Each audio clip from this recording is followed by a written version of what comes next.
Dernier extrait du livre de Tomita Kaiji, Le Reiki est l'art bienveillant de guérison.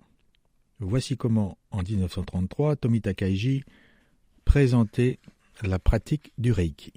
Si tous les êtres humains étaient en mauvaise santé, il ne pourrait assurément y avoir de bonheur ni au ciel, ni sur la terre. La santé est véritablement la pierre angulaire de la vie. Pour favoriser et préserver sa santé, il faut prévenir la maladie. Les gens réfléchissent donc profondément à la manière de maintenir leur santé et de traiter les maladies. La médecine contemporaine élabore des traitements fondés sur la science. Ces traitements médicaux comportent à la fois des bienfaits et des effets nocifs. Ils ne constituent pas, bien sûr, des méthodes de soins complètes et parfaites. La thérapie que je préconise se distingue par le fait qu'elle ne comporte que des bienfaits. Elle n'engendre aucun effet nocif. Cela s'explique par le fait qu'elle utilise, telle qu'elle, la puissance de la nature. Cette méthode de traitement n'a pas été élaborée par la connaissance humaine, mais elle a été enseignée par la nature. Elle suffit donc à constituer la racine de toutes les méthodes de traitement destinées aux êtres vivants de cette terre. L'agent de cette thérapie est le Reiki, c'est-à-dire l'action de la puissance de la nature. Puisque ce Reiki pose le diagnostic, indique et traite la maladie, et tient lieu de médicaments, cette méthode thérapeutique existe grâce à lui. Le chapitre 1 expose l'état d'esprit psychologique à cultiver lorsqu'on met en pratique cette thérapie après l'avoir apprise.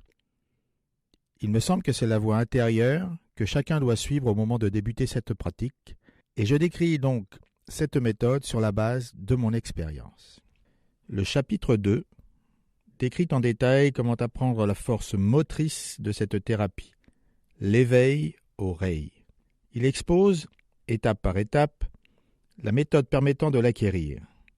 Toutefois, cette thérapie accorde davantage d'importance à la capacité concrète qu'à la théorie, et c'est par la maîtrise acquise à travers la pratique, fondée sur ce chapitre, qu'on devient capable d'éveiller le Rei.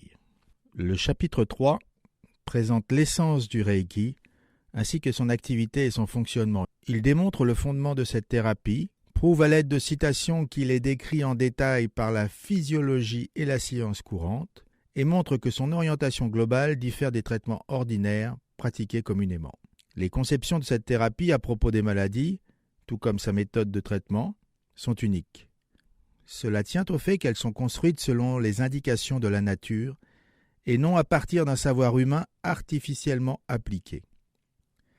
Le chapitre 4 explique pourquoi je considère qu'il s'agit là de la méthode de traitement indiquée par le Reiki, que l'on pourrait qualifier d'agent de la nature. Cette voie vise à s'élever en tant qu'être humain par le biais d'un travail de cultivation psycho-spirituelle. En effet, la source du Reiki, qui est l'agent de cette thérapie, doit être recherchée dans un cœur et un esprit justes. Le pouvoir de guérir les maladies découle naturellement du processus de transformation intérieure vers un être meilleur. La guérison des maladies par cette thérapie est secondaire. Ce qui prime avant tout, c'est la prévention.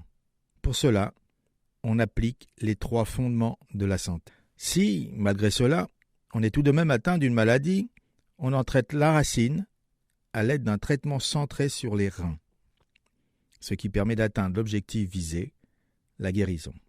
Cette méthode de traitement a longtemps été entourée de mystères, perçue comme une manifestation miraculeuse, ce qui a rendu son parcours de recherche et de formation particulièrement obscur.